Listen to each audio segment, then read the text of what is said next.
incontrôlable. Cela fait 48 heures maintenant que les flammes continuent d'avancer sans jamais faiblir, poussées par des rafales de vent à 60 km/h. Déjà 8000 hectares brûlés. Cette nuit, voici ce que les pompiers découvraient face à eux. Les premières habitations ne sont qu'à quelques kilomètres. 3 villages et un hameau du massif de la région de l'Estremadure ont été évacués. 700 personnes. Les flammes étaient plus hautes que les pins. Imaginez, au milieu de la nuit, avec les flammes à côté, ça faisait très peur. Ils ont été réveillés par la fumée. Impossible de respirer. Les flammes sont arrivées jusqu'à la maison. Elles étaient tout autour.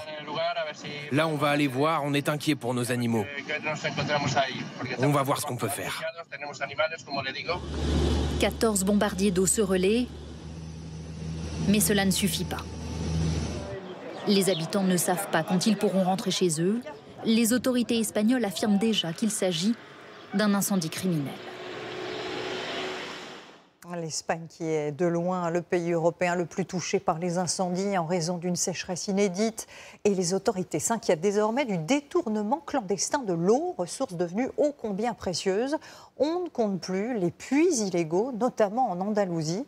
Je vous propose de regarder cette enquête tournée par nos envoyés spéciaux Ignacio Bornassin et Victor Gauquelin. Cachés dans des bidons rouillés, sous des feuillages au milieu des cultures d'avocats d'Andalousie, les gendarmes espagnols de la brigade de défense de l'environnement ont découvert des centaines de puits illégaux. Après 4 ans d'enquête, 26 personnes arrêtées et une centaine d'agriculteurs suspectés d'avoir bénéficié de ces eaux dérobées. Au total, 26 millions de mètres cubes d'eau volée, c'est 10 millions d'euros perdus pour le gouvernement andalou dans un climat d'extrême sécheresse. Conséquence, la principale réserve d'eau de la région est presque à sec. À la fin des années 90, le réservoir de la Viñuela était plein. Aujourd'hui, il n'est rempli qu'à 9%. À ce niveau, on peut considérer que le réservoir est mort. À cause de ces vols, il a été trop surexploité. Rendez-vous compte, il y a seulement 5 ans, cette terre de jeu flottait encore. Mais la sécheresse est si importante dans cette région de l'extrême sud de l'Espagne que l'eau s'est retirée sur plusieurs centaines de mètres et son niveau baisse encore aujourd'hui. Prévu pour arroser 8500 hectares de culture, une étude menée par l'association de Rafael Yuste démontre, photo satellite à l'appui, que cette réserve alimente ici en rouge le double d'hectares prévus, en partie à cause des vols. On a arrosé bien au-delà des ressources à notre disposition et il n'y a pas eu de restriction lorsqu'il le fallait.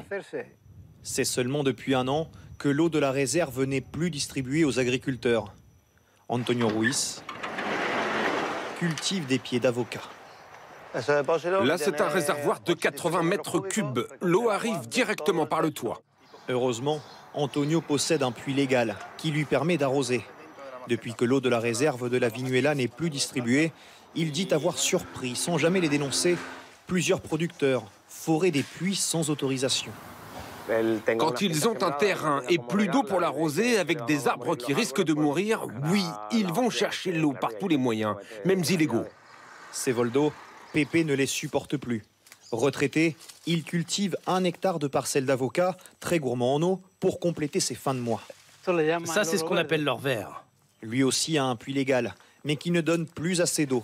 Il doit en acheter pour garder ses arbres en vie, 3000 € par mois. Ils nous volent tous. Parce que cette eau volée, c'est un manque à gagner pour la région. Nous avons sollicité la principale coopérative d'agriculteurs de la région pour réagir sur ces vols d'eau. Elle n'a pas souhaité communiquer. L'Espagne reste le premier exportateur d'avocats en Europe et la demande ne faiblit pas. Les agriculteurs produisent au maximum malgré la sécheresse. Les défenseurs de l'environnement craignent alors que les vols d'eau s'intensifient.